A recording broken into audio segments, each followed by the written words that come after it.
Now for the roundtable with our longtime News Channel 5 political analyst, Brian Crowley. Hope you and yours had a great Thanksgiving time. And you as well.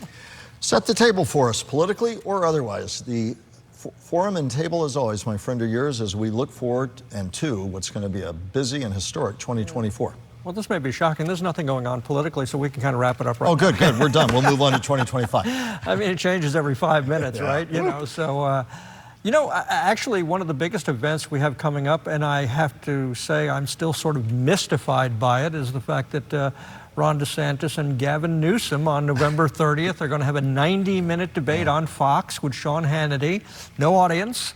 And the Democratic governor of California, of course. I don't know that Ron DeSantis is running for governor of California, but... Or that Newsom's running for president right now. So this is one of these, it's almost like it's a cage match from a couple of kids in the neighborhood. So let me ask you a weird, I know there's no real answer, but there are those who say, we'd like to see perhaps different Democrat. We've all heard it. There's a big body of concern among some of the Democratic ranks about the president's age, whether he can get him across the finish line next year. Is Gavin Newsom hoping he'll have a good tryout here? I mean, what's in it for him? He's repeatedly said he's not going to run for president. I think that would, at this point, I think that would only change is if Joe Biden dropped out, and who just had his 81st birthday last week. We'll see. I know that there's growing talk among some Democrats that they wish President Biden would step aside. That doesn't appear likely at this point. But, it doesn't hurt Gavin Newsom for 2028. Well, and what about the governor, Governor DeSantis?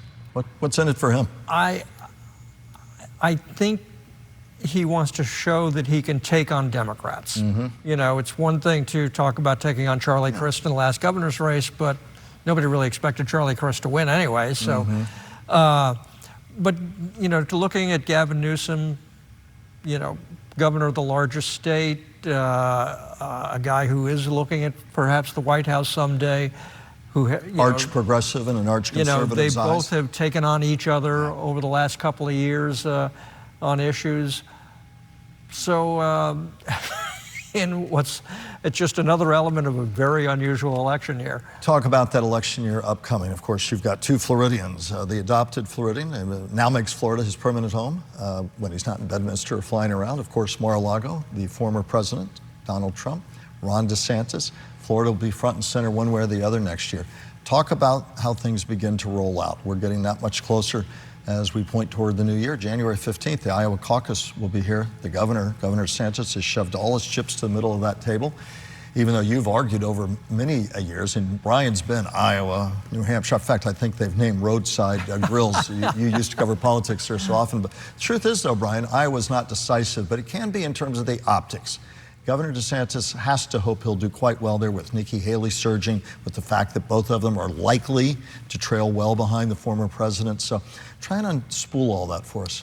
Well, I think we need to keep in mind that Iowa does not have a good track record of their winner actually getting past Iowa. Ted Cruz, Rick Santorum, Mike Huckabee, all won Iowa, and that was it. Yeah, one-shot wonders, yeah. So, and the interesting thing about caucus night in Iowa is even as they're counting the votes in the caucus, most of the media has already moved to New Hampshire, which is having its primary 8 days later.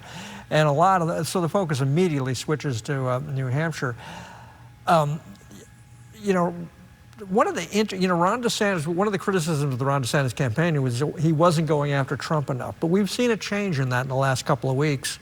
Last week, his campaign on X, formerly known as Twitter, as we like to say now, they ran a bunch of videos of Donald Trump misspeaking and sounding like he didn't know where he was, didn't know who he was running against. He started talking like he was running against Obama.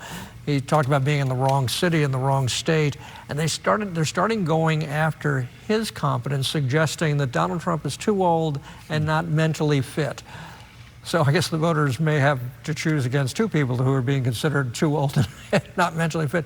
But it's an interesting switch for the DeSantis campaign. Let's talk about something quaint, the issues, instead of the horse race. So many out there, from what's going on overseas, the Israel-Hamas war, an ascending China, although they're having their own difficulties right now, but still an ascendant China, Ukraine, Russia, the worries there, Iran, domestic concerns in terms of inflation ebbing, but still a huge problem, Florida, insurance, the like. If you look at the issues, it's always said economy at the end of the day will drive the votes. Kind of assess it from an issues point of view, what will be, in your mind, the things driving us into next year? Well, as I always say, the economy, the economy, the economy.